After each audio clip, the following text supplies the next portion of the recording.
Kemudian Bapak Presiden juga kembali selalu beliau di dalam forum apapun itu menyampaikan bahwa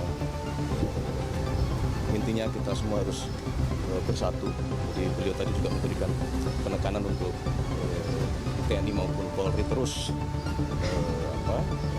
merapatkan barisan.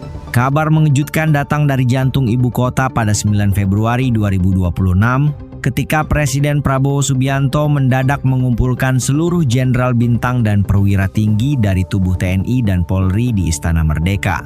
Pertemuan berskala masif di awal tahun ini langsung memicu spekulasi liar di tengah masyarakat dan dunia maya. Mengingat latar belakang militer sang presiden yang tegas, banyak pihak hingga netizen negara tetangga yang langsung mengaitkan pemanggilan ini dengan persiapan siaga perang melawan Malaysia. Menyusul panasnya dinamika geopolitik kawasan belakangan ini. Secara spesifik tidak?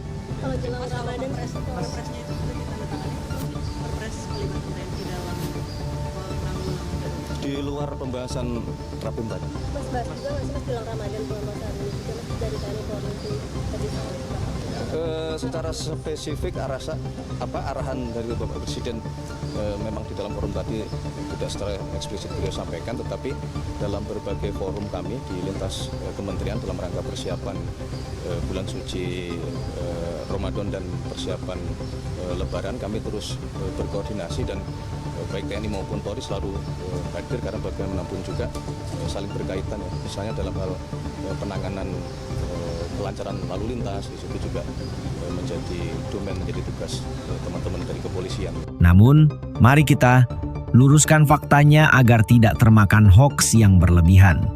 Secara resmi, forum pertemuan raksasa tersebut adalah rapat pimpinan Rapim tahunan TNI Polri. Agenda utamanya bukanlah deklarasi perang, melainkan konsolidasi internal tingkat tinggi dan penyampaian arahan strategis langsung dari Panglima tertinggi di awal tahun. Tujuan intinya adalah memperkuat soliditas, profesionalisme, serta sinergi baja antara dua pilar utama pertahanan dan keamanan negara agar siap menghadapi segala skenario ancaman di tahun 2026. Kemudian Bapak Presiden juga kembali selalu beliau di dalam forum apapun itu menyampaikan bahwa intinya kita semua harus bersatu. Jadi beliau tadi juga memberikan penekanan untuk TNI maupun Polri terus merapatkan barisan, terus memperbaiki diri dan terutama bersatu untuk kepentingan bangsa dan negara. Tadi dibahas Polri di bawah kementerian nggak? Enggak ada.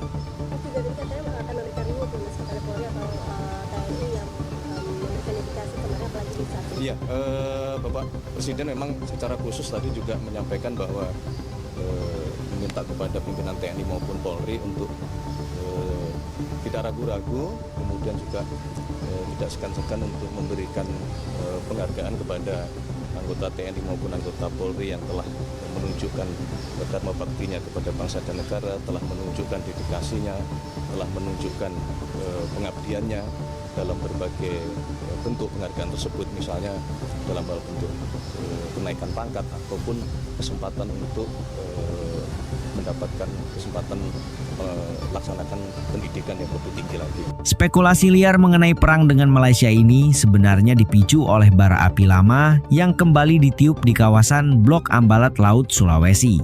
Kawasan kaya sumber daya ini memang sejak lama menjadi titik sensitif perdebatan batas maritim antara Jakarta dan Kuala Lumpur.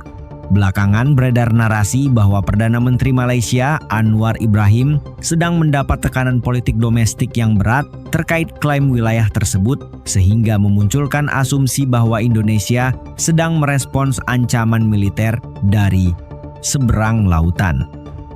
Kenyataannya, pemerintah Indonesia dengan sangat dewasa dan terukur memastikan bahwa tidak ada instruksi operasi militer khusus terkait ambalat yang dikeluarkan dalam Rapim tersebut.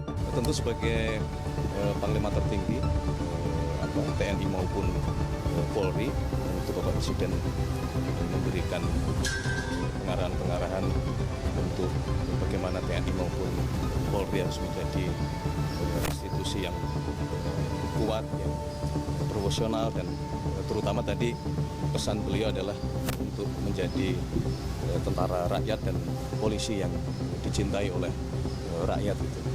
Di dalam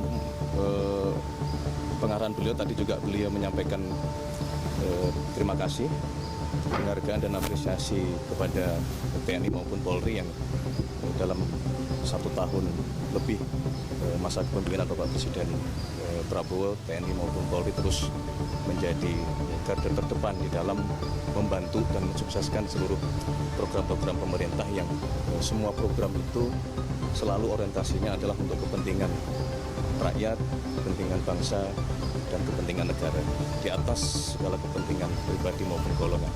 Kepolisian RI dan otoritas terkait telah menegaskan bahwa penyelesaian sengketa Hambalat tetap mengedepankan jalur diplomasi dan perdamaian sesuai dengan hukum internasional. Jadi, kumpulnya para jenderal ini bukanlah untuk menabuh jenderang perang ke Malaysia, melainkan untuk memastikan bahwa mesin perang dan keamanan kita selalu dalam kondisi siap tempur kapanpun dibutuhkan. Meskipun jalur damai selalu dikedepankan, arahan Presiden Prabowo di hadapan para jenderal sukses membuat bulu kuduk merinding sekaligus membangkitkan kebanggaan nasional.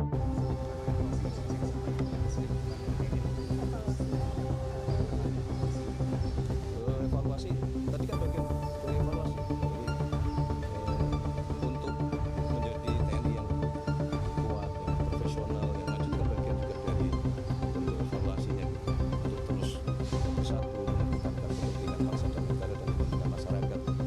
Kalau kita perhatikan kan baik TNI maupun Polri memang dalam 1 tahun ini banyak juga melaksanakan tugas-tugas yang mungkin selama ini dianggap itu di luar porsi, tetapi sebagai tentara rakyat, sebagai polisi rakyat, kita merasa bahwa kehadiran TNI maupun Polri betul-betul sangat membantu masyarakat kita dalam hal penanganan bencana. TNI Polri berada di garda yang paling depan, kemudian dalam hal pembangunan program-program pemerintah termasuk jembatan di daerah-daerah terpencil, baik TNI maupun Polri juga bekerja keras untuk ikut membangun sehingga bisa meringankan beban masyarakat. Beliau menegaskan kembali doktrin pertahanan abadi bangsa ini. Indonesia adalah bangsa yang cinta damai, tetapi jauh lebih cinta kemerdekaan dan kedaulatannya. Pesan ini sangat tajam. Kita tidak akan pernah mencari musuh, namun kita tidak akan mundur 1 sentimeter pun jika ada pihak asing yang berani mengganggu stabilitas dan kehormatan Republik Indonesia. Untuk merealisasikan doktrin tersebut, Presiden menginstruksikan agar kekuatan pertahanan nasional dibangun secara mandiri, tangguh, dan sangat profesional.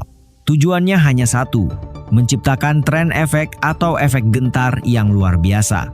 Jika TNI dan Polri kuat, maka negara manapun termasuk tetangga di kawasan akan berpikir 1000 kali sebelum berani meremehkan atau mencoba mencaplok wilayah kedaulatan kita, baik di darat, laut, maupun udara.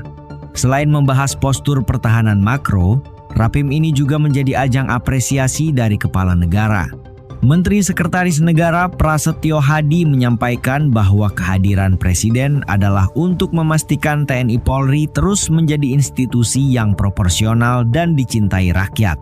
Presiden secara khusus berterima kasih atas keringat dan darah prajurit yang selama ini tak kenal lelah mengawal program strategis nasional, turun langsung ke lokasi bencana dan menjaga keamanan hingga ke pelosok negeri selama 1 tahun pemerintahannya. Di balik layar, pertemuan ini juga membahas ancaman nyata yang lebih sunyi namun mematikan terorisme. Pemerintah saat ini tengah menggodok serius peraturan Presiden Perpres mengenai pelibatan aktif TNI dalam penanggulangan terorisme. Mengingat taktik jaringan teror global yang semakin canggih dan kompleks, keterlibatan militer dinilai sangat krusial, tentunya dengan mekanisme terukur yang tidak menabrak tugas pokok TNI.